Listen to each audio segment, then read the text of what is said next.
श्रीनगर पारंपरिक रीति रे अनुष्ठित हेउछि गजपति महाराज का पुष्याभिषेक।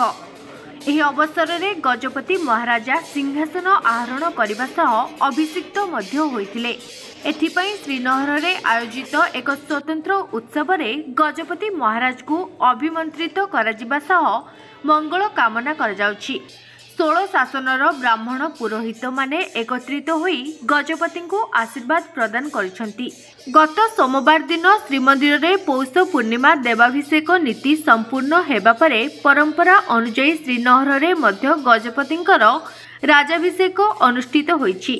पौष पूर्णिमा पुष्या नक्षत्र रे श्रीनगर रे गजपतिंकर परंपरा एबे भी चालू रहिछि। प्रभु श्री रामचंद्रक अभिषेक नीति को आधार करी पुरी गजपति महाराज को राजाभिषेक उत्सव पालन करा जायथाय। एही पर्व रे गजपति महाराज दिव्य सिंहदेव श्रीनगर रे पारंपरिक गजपति पोशाक रे सिंहासन रे बसिबा परे मंत्र स्नान अभिषिक्त जल छिंचन होई नुआ पैता लागि हेबा परे अभिषेक आरंभ करा जायथिला। अभिषेक महोत्सव परे 16 शासनरु आसीथिबा ब्राह्मण माने गजपति को पैता दान करी आशीर्वाद प्रदान करथिले। राज पुरोहितों सह अन्य ब्राह्मण माने मध्य मंत्र उच्चारण करी एही उत्सव रे गजपति महाराज को उज्जवल भविष्यत एवं मंगल कामना करथिले।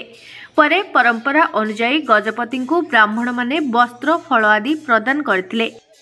गजपति महाराज परंपरा कौन ये जगन्नाथ महाप्रभुर परंपरा तेणु ये पुष्याभिषेक परंपरा आम शास्त्र दृष्टिगोचर होता रामचंद्र जो अभिषेक होता लंका विजय पर सीटा होता पौष पूर्णिमा एवं पुष्या नक्षत्र कर्कट राशि युक्त होता पुष्याभिषेक से दिन अभिषेक कर राज्याभिषेक कर अर्थात से परंपरा को मन पकड़ाई एवं जगन्नाथ महाप्रभु मंदिर में प्रथम है पूर्णमी दिन कहीं पूर्णमी तिथि ही हुए कि गजपति नगर में पूर्णिमा तिथिर से विशेषत्व ना जो दिन पुष्या नक्षत्र और कर्कट चंद्र हो दिन गजपति नगर में हुए।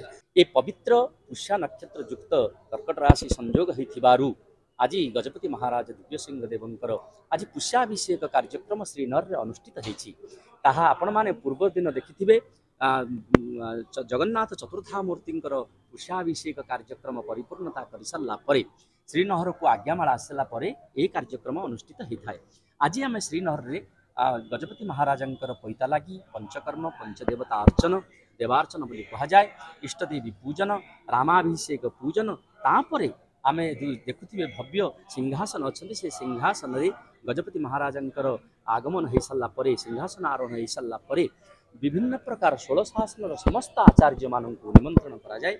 आमर जो मुख्य आज आकर्षण होउछि पुष्याभिषेक से अनुष्ठित हुए एक स्वतंत्र गादी रे गजपति महाराज एवं महारानी साहेबा उभय उपवेशन करती छती लगी थाए मझे पहाड़ा पड़ी थाए एवं पहाड़ा एपटे राजगुरु माने रही अभिषेक नीति संपादन करिथांती। आज गोटे नीति होउछि आमे प्रति कार्य रे गजपति कुल गुरु हिसाब रे आमे कर्तव्य पालन करिथाउ किंतु आज गोटे दिन आमर धर्मपत्नी मध्य सेवा करिथांती एवं एई सेवारे गजपति को प्रथमे मंगलार्पण करा जाए जोटा कि आमे पहाड़र एपटे रहीकि ठाकुर पाखे आम मंगलार्पण मंत्र पाठ करी मंगलार्पण दिव्य द्रव्य गुड़िक प्रथमे ठाकुर को स्पर्श करला परे वर्धनी कलश को स्पर्श कला परे ताकू बढ़ई था राजगुरुणी हाथ को। पुरीरू कैमरामैन सुनील जैन तुषार रंजन नायकों रिपोर्ट धरित्री लाइव।